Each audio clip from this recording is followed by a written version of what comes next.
எல்லோருக்கும் வணக்கம். நான் உங்கள் ஸ்ரீராம். வாழ்க்கையை பற்றி பேச போகிறேன். வாழ்க்கை ஒரு அனுபவம், அது ஒரு பயணம். போய்கிட்டே இருப்போம்.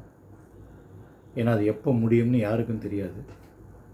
மற்றவங்களோட பயணம் முடிகிறத நாம் பார்ப்போம், ஆனால் நம்ம பயணத்தோட முடிவை மற்றவங்க பார்ப்பாங்க. And this is the irony and reality too. இந்த பயண அனுபவத்தை முழுசாக புரிஞ்சு வாழ்க்கை நடத்தினா அதுவே ஒரு ஆசீர்வாதம், பிளெஸ்ஸிங். இந்த புரிதல் மற்றவங்க மூலமாகவும் நமக்கு கிடைக்கும். முக்கியமாக சொல்லப்போனால் கவிஞர்கள், எழுத்தாளர்கள், அவங்க படைப்பின் மூலமாக நம்ம எல்லோருக்கும் புரிய வைக்க பார்க்குறாங்க.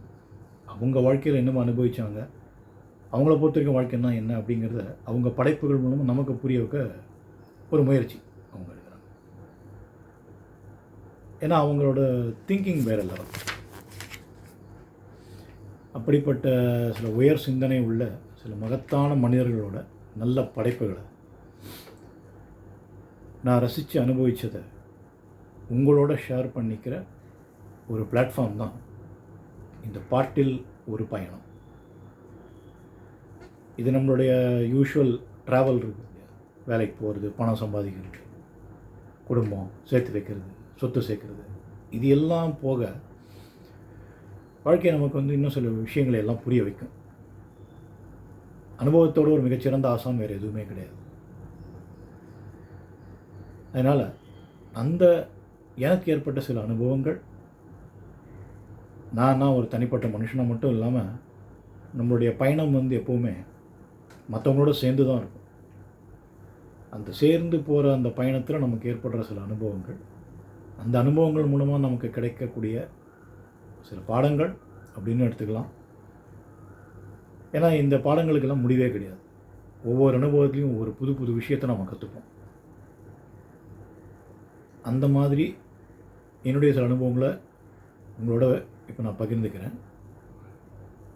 நான் அதை என்னுடைய அனுபவத்தை பகிர்ந்துக்கும் போது நேச்சுரலி நீங்கள் உங்களோட அனுபவத்தோடு அதை நீங்கள் கொஞ்சம் யோசித்து பார்ப்பீங்க, அதை கனெக்ட் பண்ணி பார்ப்பீங்க, ரிலேட் பண்ணி பார்ப்பீங்க. ஸ்ரீராமுக்கு இந்த மாதிரி நடந்திருக்கு, நமக்கு இப்படி இருக்குது அப்படி இருக்குன்னு. அந்த மாதிரி உங்களுக்கும் உங்களோட அனுபவங்கள் இருக்கும். அந்த அனுபவங்களை அசை போடக்கூடிய ஒரு ஒரு ஆப்பர்ச்சுனிட்டியாக கூட இதை நான் எடுத்துக்கிறேன். இது ஒரு ஆராய்ச்சி இல்லை, வெறும் அனுபவ பகிர்வு. கூடிய விரைவில் என்னோடய முதல் பதிவோட உங்களோட கொஞ்சம் நான் பேச போகிறேன்.